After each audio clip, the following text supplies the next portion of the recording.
বুঝবাইলাম যে আমরা কুরবানি যে সাধারণ হিসাবে জেলা বুঝবাইছি কুরবানি জিনিসটা ইলা নাই। কুরবানি জিনিসটা হইছে গিয়া আসলে দেখো কিয়া হযরত ইব্রাহিম আলাইহিস সালামে তানোর পুত্ররে কুরবানি দিতে আর দেলাইছন মানে এই তো আল্লাহর পক্ষ থেকে কামটা পুরা হইছে না, বাকি তানোর সব কিছু করে লিছন। এর দ্বারা আমরা বুঝবাইলাম যে আমরা অতি প্রিয় একটা জিনিসকে আমরা একমাত্র আল্লাহর মহব্বত খুলুস আর লিল্লাহিয়তর আর আল্লাহর মহব্বতর জজবা ইত্যাদি দিতাম।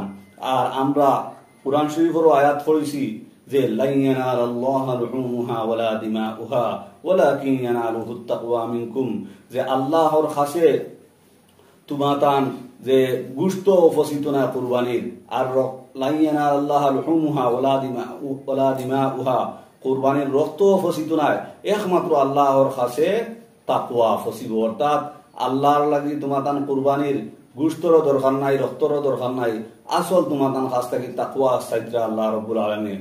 তো এই যে বিসর্জন দেওয়া, এই যে ত্যাগ করা, এই যে আল্লাহর মহব্বত প্রকাশ করা আর এইরকম নিজের প্রিয় জিনিসকে আল্লাহর মানে ত্যাগ করে দেওয়া দেই দেওয়া, এইটা অভ্যাস হইয়া আমরা পুরা জিন্দগির মধ্যে থাকুয়া দিত গিয়া আমরা হারাম থাকি বাঁচতাম। হারাম থাকি বাঁচতে যে কষ্ট স্বীকার করা লাগে এটার আমরা অভ্যস্ত হইতাম। এইসব সবক এর দ্বারা বোঝা যায়। এখন মাহতারাম দুস্থ বুজুর্গ আজিজও আমরা যখন বুঝতে পারলাম কুরবানি এক বহুত মানে জরুরি একটা ইবাদত, রাসূলুল্লাহ সাল্লাল্লাহু আলাইহি ওয়াসাল্লাম ফরমাইতা যার সাধ্য আছে আর এর বাদেও হে কুরবানি দিল না, হে যেন আমার ঈদগার দ্বারো আমরার ঈদগার দ্বারো যেন না আসে। অর্থাৎ তার ই মুখ রইছে না যে হে অন্য সব মুসলমানের লগে আইয়া হে হলর লগে মিলিয়া ঈদ করতো, তার ই মুখ নাই। তো কত বড় তহদিদ আর কত বড় একটা মানে ধমকি। এই কারণে আমরা যারা রূপে কুরবানি ওয়াজিব আমরা এরা সবে আমরা কুরবানি খুব মহব্বত খুলুস লিল্লাহিয়ত দিল খুশির সহিত আমরা ইবাদত করতাম। আলহামদুলিল্লাহ নাহমাদুহু ওয়া নাস্তাঈনুহু ওয়া নাস্তাগফিরুহু ওয়া নু'মিনু বিহি ওয়া নাতাওয়াক্কালু আলাইহি ওয়া নাউযু বিল্লাহি মিন শুরুরি আনফুসিনা ওয়া মিন সাইয়্যাতি আমালিনা। মান ইয়াহদিহিল্লাহু ফালা মুদিল্লা লাহু ওয়া মান ইউদ্লিলহু ফালা হাদিয়া লাহু। ওয়া নাশহাদু আন লা ইলাহা ইল্লাল্লাহু ওয়াহদাহু লা শারীকা লাহু ونشهد أن سيدنا ومولانا محمدا عبده ورسوله صلى الله عليه وعلى آله وأصحابه وبارك وسلم تسليما كثيرا. أما بعد فأعوذ بالله من الشيطان الرجيم. بسم الله الرحمن الرحيم. لن ينال الله لحومها ولا دماؤها ولكن يناله التقوى منكم أو كما قال تعالى في كلامه العظيم. وقال النبي صلى الله عليه وسلم من كان له سعة ولم يضحي فلا يقربن مصلانا. وقال النبي صلى الله عليه وسلم من كان له سعة ولم يضحي فلا يقربن مصلانا أو كما قال عليه الصلاة والسلام. محترم دوست بزرگ و عزیز و বৎসর একবারও কুরবানির ঈদ আসে,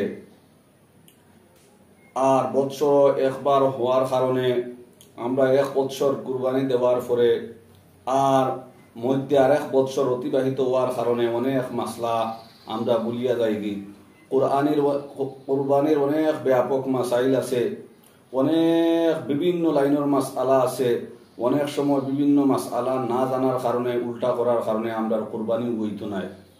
তাই আমরা যারা দুনিয়ার ব্যাপারে সচেতন থাকি এইভাবে এর থেকে আরো বেশি আমরা আখিরাতর যে কোনো আমল আমরা বিষয়ে আঞ্জাম দেই আদায় করি, তাহলে এর আগে এর ব্যাপারে ভালোভাবে সঠিক জ্ঞান অর্জন করিয়া সুন্দর শুদ্ধভাবে আদায় করতাম, যাতে আল্লাহ তাআলা আমরা উপরে সন্তুষ্ট হই আর আমরা থাকি এই যে ওয়াজিব আর ইবাদতটা আল্লাহর হুকুমটা পূর্ণ মাত্রায় আদায় হয়। মুহতারাম দুস্থ বুজুর্গ, এই যে কুরবানি যে জিনিস, কুরবানি শব্দর দ্বারাও আমরা বুঝাইতে পারি আর একটা অত্যন্ত একটা বিসর্জন দেওয়া, একটা মানে খুব আবেগ, জজবা এবং মহব্বত প্রকাশ করা, এইসব কুরবানির মাধ্যমে প্রকাশ করা যায়। আমরা খুব ভালো করে বুঝিয়া আমরা যখন হযরতে ইব্রাহিম আলাইহিস সালাতু ওয়াস সালামের ঘটনা আমরা কোরআনে কারীমের মধ্যে শুনি, তখন আমরা বুঝতে পারি যে আমরা যেভাবে আজকে আমরা গাফলতির সহিত আমরা কুরবানি দিয়া শুধু এইভাবে দেওয়াটা আমরা লোকে সমীচীন না, বরং আমরা এই কুরবানির অত্যন্ত জজবা এবং আল্লাহর মহব্বত, ইখলাস আর দিল খুশ করিয়া আমরা করতাম। এবং এই কুরবানির দ্বারা আমরা বুঝতে পারলাম যে আমরা পুরা জীবনের মধ্যে আমরা তাকওয়া হওয়া অত্যন্ত জরুরি। মোহতরম দুস্থ বুজুর্গ আজিজ, আমরা কোরআনে কারীমের আয়াত জানি, আল্লাহ রাব্বুল আলামিনে ফরমাইছে ওয়াকালা ইন্নী যাহিবুন ইলা রাব্বি সায়াহদিন।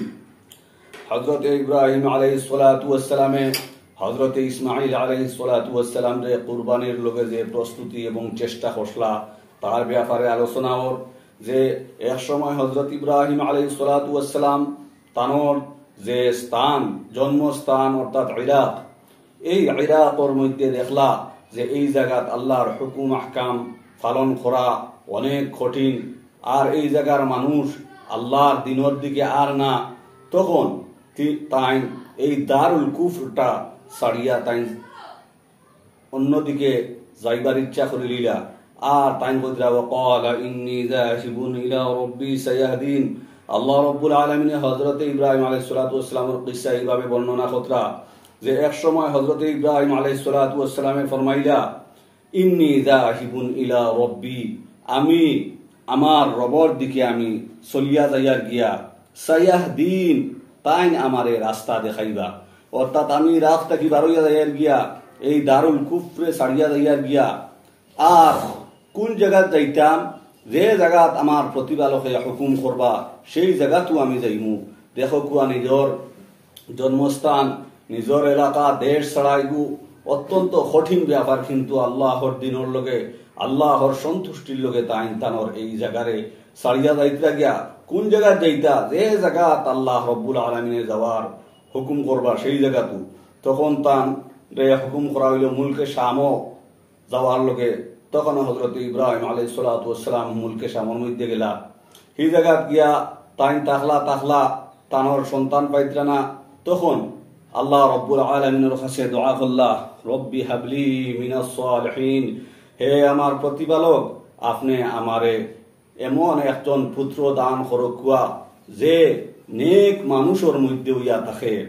তখন আল্লাহ রব্বুল আলামিনে তানোরে এক সন্তান দিলা, হযরতে ইসমাঈল আলাইহিস সালাতু ওয়াস সালাম। এই হযরতে ইসমাঈল আলাইহিস সালাতু ওয়াস সালাম ধীরে ধীরে বড় হইলা, এমনকি তাফসীরের মধ্যে আর প্রায় তানোর বয়স 13 বছর হয়ে গেছে। বাফর লগে উঠা বসা চলাফিরা খতরা, প্রায় সময় বাফর মানে সাহায্যকারী ও বন্তা পাত্রা, এমত অবস্থায় অর্থাৎ কোরআনে কারীমে এইরকম বর্ণনা করা ওর ফাবাশশারনাহু বিগুলামিন হালিম।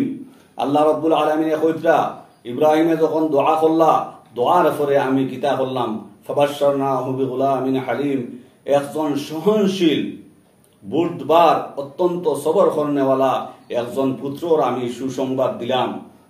তারপরে এক সময় জন্ম লইলা, তারপরে বড় হইলা, প্রায় 13 বছর বয়স যখন হইল, আর ফালাম্মা বালাগা মাআহু সা'য়া, আর হযরতে ইসমাঈল আলাইহিস সালাতু ওয়াস সালাম হযরতে ইব্রাহিম আলাইহিস সালাতু ওয়াস সালামের লগে চলাফিরার উপযুক্ত হয়ে গেলা।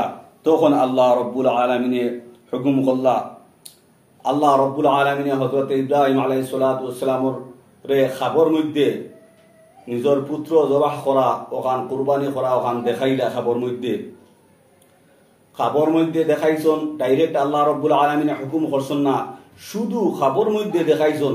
ওখতারেও হযরত ইব্রাহিম আলাইহিস সালাতু ওয়াস সালামে এত গুরুত্ব দিছেন, আল্লাহর জাতর লগে মহব্বত প্রকাশ করছেন, আর আবেগ আর আল্লাহর রেজামন্দিরে প্রাধান্য দিছেন, যে স্বপ্নর মধ্যে দেখিয়াও নিজের ফুয়ারে তাইন কইছন, قال يا بني إني أرى في المنام أني أذبحك, হে আমার সন্তান, হে আমার পুত্র, আমি স্বপ্নর মধ্যে দেখিয়া যে আমি তোমারে জবাহ করিয়া ফাংজুর মাজা তারা, সুতরাং তুমি চিন্তা করিয়া হও তোমার অভিমত কিতা, তুমি তোমার অভিমত জানাও।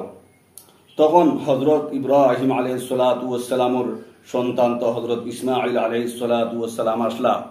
তাইন কইলা ক্বালা ইয়া আবাতি ফাআল মা তুকমার, হে আমার আব্বাজান, যে খতার আপনারে আদেশ দেওয়া হইছে, যে খামর ও খামু আপনি করকুয়া, অর্থাৎ আপনারে যখন হুকুম করা হইছে আমারে জবাহ করার, তাহলে আপনি ও জবাহ করকুয়া। অর্থাৎ কত সুযোগ্য দিনদার আল্লাহর প্যারা হজরত ইব্রাহিম আলাইহিস সালাতু ওয়াস সালামর এই পুত্র, যে বাপে এত বড় কথা শুনানির বাদে হইতরা আপনারে যেটা আদেশ করা হয়েছে আপনি ওটাও করকুয়া। এর বাদে আর যে হজরতে ইব্রাহিম আলাইহিস সালাতু ওয়াস সালাম রে কইলা তানোর ছেলে সাতাজিদুনি ইনশাআল্লাহু মিনাস সাবিরিন, ইনশাআল্লাহ আপনি আমারে সবর করনেওয়ালা মানুষের মধ্যে পাইবা। অর্থাৎ আপনি আমারে জবাহ করকুয়া, আমি আমার কোনো অস্বীকার নাই, কোনো অসুবিধা নাই। এরপরে হজরতে ইব্রাহিম আলাইহিস সালাতু ওয়াস সালামে তানোর পুত্র লইয়া জবাহর লগে পুরা প্রস্তুতি লাগিয়া আর আল্লাহর অনুগত্য প্রকাশ এবং আল্লাহর ফরমাবরদারির লগে তাই বাপ আর ছেলে দুইজন এই রত হই গেলা। ফালাম্মা আসলামা ওয়া তাল্লাহু লিল জাবিন, আল্লাহ রাব্বুল আলামিনে কইতরা যে এই আশ্চর্য আর এই দৃশ্যটা কি দেখো, যে ফালাম্মা আসলামা, যখন দুইজন আল্লাহর ফরমাবরদারি করা লাগাই দিলা, আল্লাহর এই সন্তুষ্টি অর্জন, আল্লাহর ইতাআত করার লগে তাই দুইজনে একদম প্রস্তুত হয়ে গেলা গিয়া। তো যখন দুইজন আল্লাহর ফরমাবরদার হয়ে গেলা, ওয়াতাল্লাহু লিল জাবিন, আর হযরতে ইব্রাহিম আলাইহিস সালাতু ওয়াস সালামে ইসমাঈল রে খরওয়াটে লেটাই দিলা। ওয়ানাদাইনাহু আন ইয়া ইব্রাহিম, আল্লাহ রাব্বুল আলামিন ফরমাইতরা যখন এই ইব্রাহিম আলাইহিস সালাতু ওয়াস সালামে তানোর ছেলেরে মানে জবাহ করার লগে যতটুকু তানোর এখতিয়ার আসলো ততটুকু তান সাধ্য অনুযায়ী চেষ্টা করি লইলা। তফসিরের মধ্যে আর হযরতে ইব্রাহিম আলাইহিস সালাতু ওয়াস সালামে তানোর পুত্রর গলার মধ্যে চাকু গোসাইতরা কিন্তু কাটেন না, তাই চেষ্টা করতরা জবাহ করার লগে। তখন আওয়াজ আইছে আল্লাহর পক্ষ থেকে, ওয়ানাদাইনাহু আন ইয়া ইব্রাহিম, আমি হযরতে ইব্রাহিম রে আওয়াজ দিলাম, হে ইব্রাহিম, ক্বাদ সাদ্দাকতার রুইয়া, তুমি তোমার স্বপ্নরে সত্যে পরিণত করিয়া দেখাই লইছো, আর তোমার কিচ্ছু লাগতো না, তোমার যা করার তো করি লইছো, জবাহ করবার লগে তুমি আপ্রাণ চেষ্টা করি লইছো, কিন্তু চাকুয়ে কাটেন না, তোমার তো ইগান দেখার নাই। তখন আল্লাহ রাব্বুল আলামিনে ফরমাইতরা ওয়াফাদাইনাহু বিযিবহিন আযীম, তার আগে ফরমাইতরা ইন্না কাযালিকা নাজজিল মুহসিনিন, আমি এইরকম নেক মানুষ সকলরে সৎকর্মশীলদের রে আমি বদলা দিয়া থাকি। ইন্না হাযা লাহুয়াল বালাউল মুবিন, এটা একটা প্রকাশ্য কঠিন একটা পরীক্ষা ছিল, একটা আজমাইশ ছিল হযরতে ইব্রাহিমের লগে, যে নিজের পুত্ররে জবাহ করা আর জবাহ করার লগে তাই আপ্রাণ চেষ্টা চালাই দিছন, খাটের না তফসিরের মধ্যে আর খাটের না সাতুয়ে। তখন আল্লাহ রাব্বুল আলামিনের পক্ষ থেকে একটা দুম্বা পাঠানি হয়েছে, এই দুম্বাটা চাকুর নিচে দেওয়া হয়ে গেছে, আর এই দুম্বারে জবাহ করা হয়েছে মেন্ডা। তো ও কথা আল্লাহ রাব্বুল আলামিনে ইঙ্গিত আকারে কইতরা যে ওয়াফাদাইনাহু বিযিবহিন আযীম, আমি এক মহান কুরবানির মানে একটা মানে পশুর দ্বারা, দুম্বার দ্বারা, এই মহান কুরবানির বকরির দ্বারা আমি দুম্বার দ্বারা আমি কি করলাম, হযরতে ইসমাঈল রে মুক্তি করলাম। অর্থাৎ এই ইসমাঈলের জায়গা এই দুম্বাটারে কুরবানি করা হইল, আল্লাহ তাআলা এই দুম্বা তানোর পক্ষ থেকে দান করছেন। ওয়া তারাকনা আলাইহি ফিল আখিরিন, আল্লাহ তাআলা এই ঘটনা আর এই জিয়রে ইব্রাহিম আলাইহিস সালাতু ওয়াস সালামের এই যে ত্যাগ রে আল্লাহ তাআলা একবারে আখেরি যে উম্মত বাদে আনেওয়ালা মানুষের লগে একটা ইয়াদগার বানাইয়া তুই দিছন। তখন মোহতরম দুস্থ বুজুর্গ আজিজ, আমরা এই ঘটনার দ্বারা বুঝলাম যে আমরা কুরবানি যে সাধারণ হিসাবে যেলা বুঝবাইছি, কুরবানির জিনিসটা ইলা নাই, কুরবানির জিনিসটা হইছে গিয়া আসলে দেখো কুয়া হজরত ইব্রাহিম আলাইহিস সালামে তানোর পুত্ররে কুরবানি দিতে আর দেলাইছন মানে এই তো আল্লাহর পক্ষ থেকে খামটা পুরা হয়েছে না, বাকি তানোর সব কিছু করে লিছন। এর দ্বারা আমরা বুঝবাইলাম যে আমরা অতি প্রিয় একটা জিনিস, আমরা একমাত্র আল্লাহর মহব্বত খুলুস আর লিল্লাহিয়তর আর আল্লাহর মহব্বতর জজবা ইত্যাদি দিতাম। আর আমরা কুরআন শরীফের আয়াত পড়েছি যে লা ইয়ানালাল্লাহু লুহুমুহা ওয়ালা দিমাউহা ওয়ালাকিন ইয়ানালুহুত তাকওয়া মিনকুম, যে আল্লাহর কাছে তুমাতান যে গোশত উপস্থিত না কুরবানির, আর লা ইয়ানালাল্লাহু লুহুমুহা ওয়ালা দিমাউহা কুরবানির রক্ত উপস্থিত না, একমাত্র আল্লাহর কাছে তাকওয়া ফসিব। অর্থাৎ আল্লাহর লাগি তুমাতান কুরবানির গোশতরও দরকার নাই, রক্তরও দরকার নাই, আসল তুমাতান কাছ থেকে তাকওয়া সাইত্রা আল্লাহ রাব্বুল আলামিন। তো এই যে বিসর্জন দেওয়া, এই যে ত্যাগ করা, এই যে আল্লাহর মহব্বত প্রকাশ করা, আর এইরকম নিজের প্রিয় জিনিসকে আল্লাহর মানে ত্যাগ করে দেওয়া, দেই দেওয়া, এইটা অভ্যাস হইয়া আমরা পুরা জিন্দগির মধ্যে থাকুয়াই দিত গিয়া আমরা হারাম থাকি বাঁচতাম। হারাম থাকি বাঁচতে যে কষ্ট স্বীকার করা লাগে এটার আমরা অভ্যস্ত হইতাম। এইসব সবক এর দ্বারা বোঝা যায়। এখন মাহতারাম দুস্থ বুজুর্গ আজিজও আমরা যখন বুঝতে পারলাম কুরবানি এক বহুত মানে জরুরি একটা ইবাদত, রাসূলুল্লাহ সাল্লাল্লাহু আলাইহি ওয়াসাল্লাম ফরমাইতা যার সাধ্য আছে আর এর বাদেও হে কুরবানি দিল না, হে যেন আমার ঈদগার দ্বারো, আমরার ঈদগার দ্বারো যেন না আসে। অর্থাৎ তার ই মুখ রইছে না যে হে অন্য সব মুসলমানের লগে আইয়া হে হলর লগে মিলিয়া ঈদ করতো, তার ই মুখ নাই। তো কত বড় তহদিদ আর কত বড় একটা মানে ধমকি। এই কারণে আমরা যারা রূপে কুরবানি ওয়াজিব আমরা এরা সবে আমরা কুরবানি খুব মহব্বত খুলুস লিল্লাহিয়ত দিল খুশির সহিত আমরা এই আদায় করতাম।